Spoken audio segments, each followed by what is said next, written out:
Hello, welcome back na naman mga kaparmer sa ating channel. Pipino update tayo mga kaparmer. 30th harvest na ngayon. Pang 30 na harvest. Pwede pa to magtagal pa ng mga isang linggo o higit pa. Siguro kung inaabunuhan natin to tapos dinidiligan palagi. Kanina nagdilig ako. Kaso hindi natin na alagaan ng husto sa pagdidilig, lalo na ngayon na mainit, walang ulan. Dapat dilig ng dilig araw-araw, pero wala, matagal na diligan ngayon lang.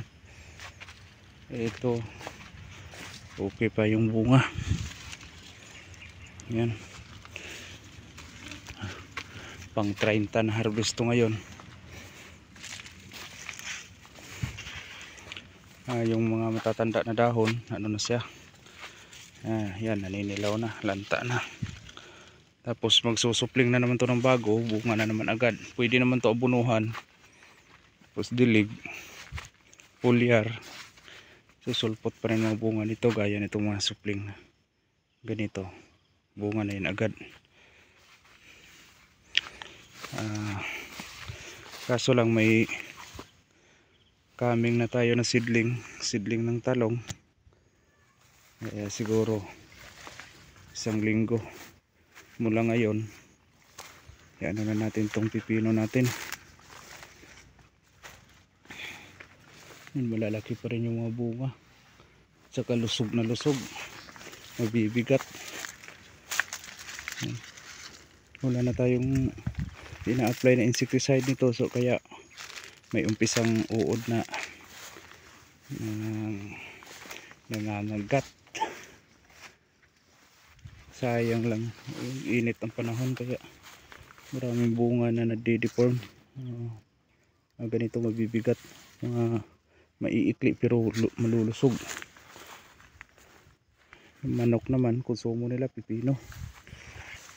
Tapos kabila, ito yung nadapa, yung binangon natin. Kaya yung iba na lanta na yung dahon dahil doon sa pagkabugbog nung bumagsak.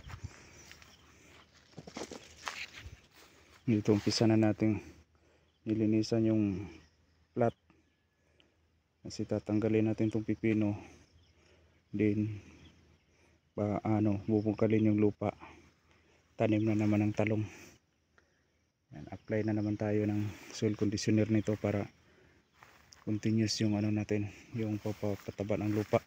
Kahit good na good pa yung lupa, applyan pa rin natin, kasi the more na matataba yung lupa, the more na mas magtatagal yung tanim natin. Yung talong na itatanim natin dito is Calixto F1. Alisin na natin itong mga damo na to. Isprehan na to siya, pero magdadamo pa rin tayo para siguradong patay talaga yung damo, kahit may matitira na kunting maliliit na puno dyan.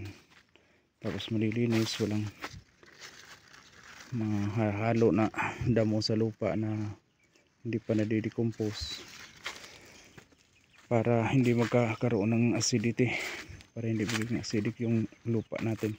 Pag once kasi na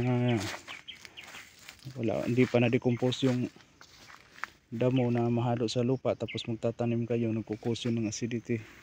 Maliban na lang pag totally decompose na talaga, magiging yun siya, humus. Yun na, magagamit na yan ng lupa. Pero while pa, hindi pa yan maganda sa tanim. Init talaga, kaparmer. Spray na naman tayo ng foliar nito para pa yung ibang bunga. Marami kasi yung bunga na hindi natutuloy, yung iba deform, hindi na sila gaya niya na, mahirapan na yan maglusog.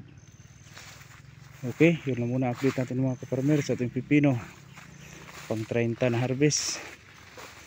Sa susunod, laging tatandaan, magsasakang may alam. Maginhawang buhay mo na ito lang ipagmayabang sapagkat Diyos ang nagbigay. Maraming salamat. Bye bye.